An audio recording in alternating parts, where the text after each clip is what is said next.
Por Linhas Tortas, hoje com António Matos da Fonseca. António, muito boa noite. Olá. Hoje, regressado das Áfricas, e bem a propósito, falamos de Portugal, da lusofonia e da saúde. O que é que nós temos para entregar e se estamos a entregar o que devíamos a estes países? A sua pergunta não é fácil, como sempre. No entanto, quero-lhe dizer que a sensação com a qual eu fiquei, depois desta experiência, que foi uma experiência relacionada com um congresso no qual participei, em Cabo Verde, foi de que certamente não haverá ninguém que possa dar mais àquela gente do que nós. Em primeiro lugar, porque usamos a mesma língua e por isso o entendimento é mais fácil. Depois, porque, de alguma maneira, em termos até de caráter, se calhar somos mais parecidos, porque no fundo o cabo-verdiano também não deixa de ser um produto nosso. Como eu dizia várias vezes, sabe que o cabo-verdiano para mim parece-me assim uma espécie de brasileiro da África, pela sua alegria, pelo seu comportamento, por ser muito mexido, porque realmente me faz lembrar muito brasileiro, com todas aquelas características boas que os brasileiros têm. E depois, porque a medicina portuguesa pode dar muito à medicina cabo-verdiana, pela qualidade que tem, e por outro lado também, porque eu acho que os médicos portugueses, quando são designados para trabalhar no estrangeiro, se empenham muito de forma realmente a dignificar o seu próprio trabalho. É preciso ter em conta. Mas porquê? Porquê é que diz isso? Em relação às outras nacionalidades, como é que a relação do médico português com o seu trabalho é diferente do médico de outros países? É diferente porque sabe que um dos problemas que existe na medicina é a humanização da medicina. E isso aí é logo essencial. Quero dizer que nós próprios sabemos, muitas vezes, quando estamos doentes, que aquilo que queremos é ter ao nosso lado gente que tenha mais facilidade em falar connosco. Conforto. Que nos dê mais conforto.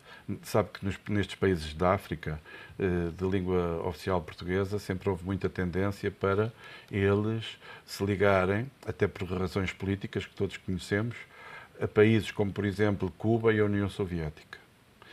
Por exemplo, em relação aos médicos cabo-verdianos, é muito curioso analisar que de todos os médicos cabo-verdianos que existiam até há relativamente pouco tempo, a estatística mostrava-nos que a maior parte deles, 130, suponhamos, tinham sido formados em Cuba, à volta de 60 tinham sido formados em Portugal, e por isso há sempre a possibilidade de encontrarmos colegas em Cabo Verde que fizeram, por exemplo, faculdade em Portugal. Mas é uma grande diferença para Cuba. É um pouquinho mais de metade. Depois, em terceiro lugar, vinha a União Soviética, que tinha à volta de 32, 33, nessa estatística que eu tive acesso da própria Ordem dos Médicos de Cabo Verde. E depois, a seguir, vêm os brasileiros. E nesse aspecto, pelos contactos que eu tive, o curioso é que, por exemplo, a maior parte dos médicos, dos colegas com quem estive agora, eram formados em Portugal e no Brasil.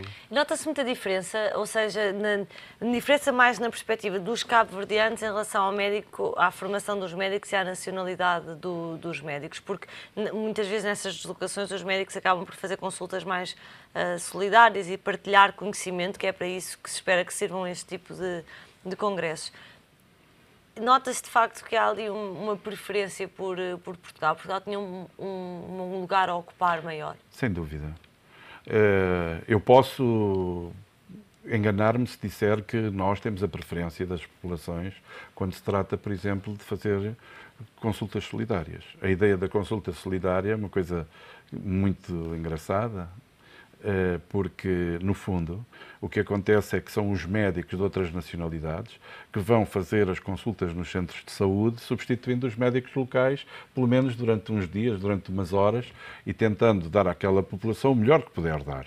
Só que, por exemplo, o que aconteceu agora com os médicos que foram fazer consulta solidária é que eles começaram a consulta bem cedo e tiveram muita dificuldade em acabar a consulta. Sair lá. A quantidade de gente que acedia ao centro de saúde para ir à consulta dos médicos portugueses foi uma coisa extraordinária. E isso, por outro lado, mostra que nós, por exemplo, neste tipo de manifestações que podemos ter nestes países, devemos sempre aproveitar uma parte do nosso tempo para ter essa atenção com esses países.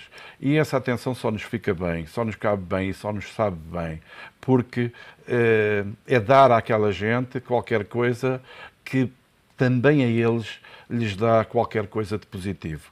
Os médicos cabo-verdianos são indivíduos que, por aquilo que eu conheço e, por exemplo, já não é a primeira vez que eu estou em Cabo Verde e por aquilo que realmente na prática eu sei, têm um nível muito bom,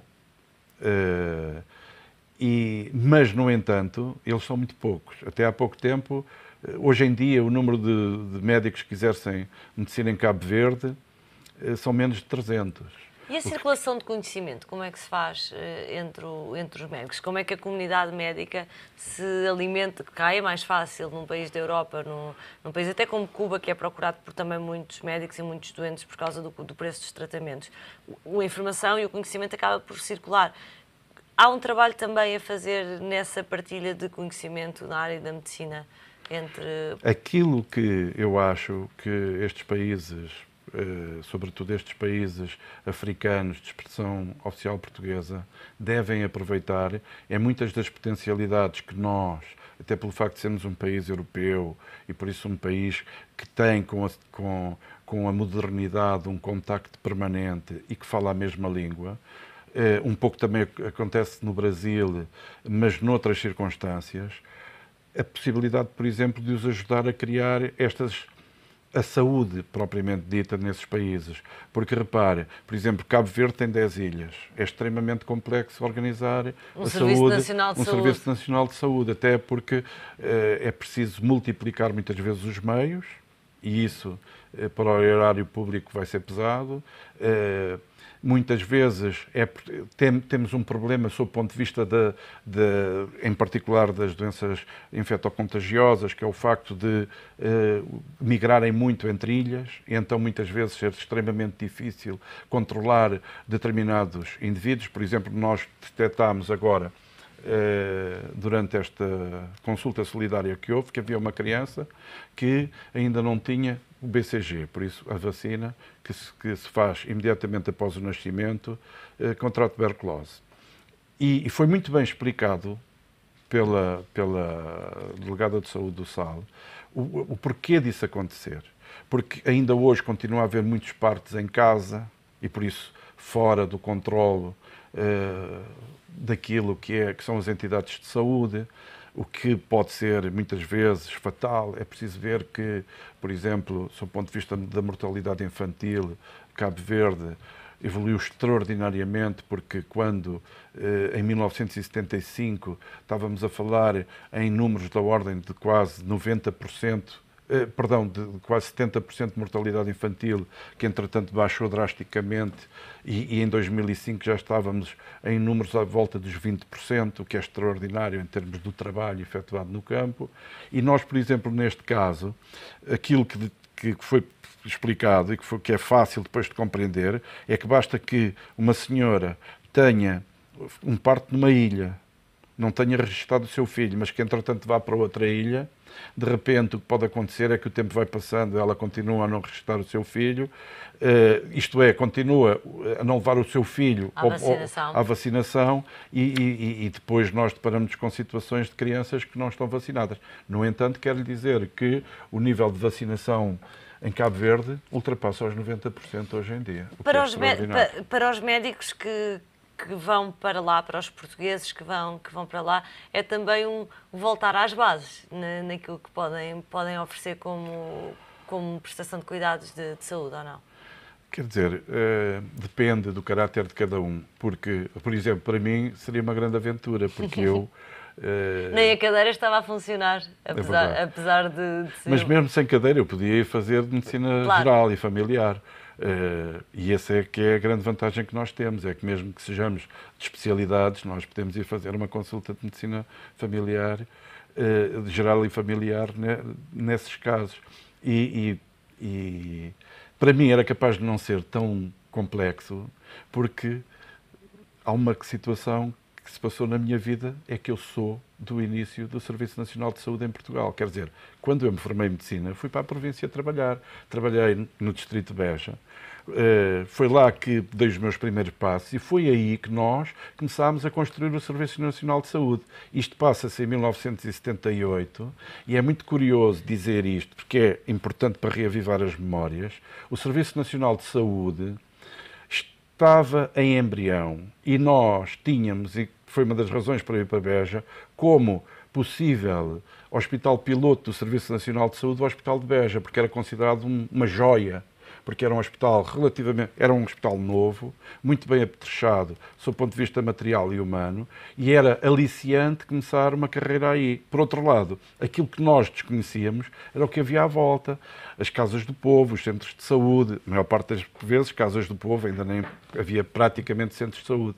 E fomos nós que começámos a dar os primeiros passos do Serviço Nacional de Saúde, nas aldeias, a ir ver os doentes muitas vezes a casa, em parcas condições. E é isso que se sente quando se chega a um sítio como Cabo Verde? Não, em Cabo Verde já está diferente. Porquê? Porque a evolução da sociedade cabo-verdiana tem sido extremamente positiva e bem direcionada. Cabo Verde é um país que nos apresenta hoje em dia dados extraordinários. Dou-lhe um exemplo. Quando nós falamos de SIDA, e sabemos que a África, o flagelo que existe, Cabo Verde, em termos de países lusófonos, é aquele que está em primeiro lugar com mais baixa taxa, tem só 0,2%. O segundo é o Brasil, com 0,4%. Que também não deixa de ser surpreendente. O que é surpreendente também, porque nós associamos aquilo àquele bem-estar e àquela boa disposição que eles têm, pensamos que depois aquilo pode dar algum tipo de promiscuidade, o que é mentira. Portugal está em terceiro lugar e, claro, no final vem Moçambique com 11%, Portugal está com 0,5% e no final vem Moçambique com 11,1% em 2012, o que é uma barbaridade em termos daquilo que é o flagelo da SIDA nestes países.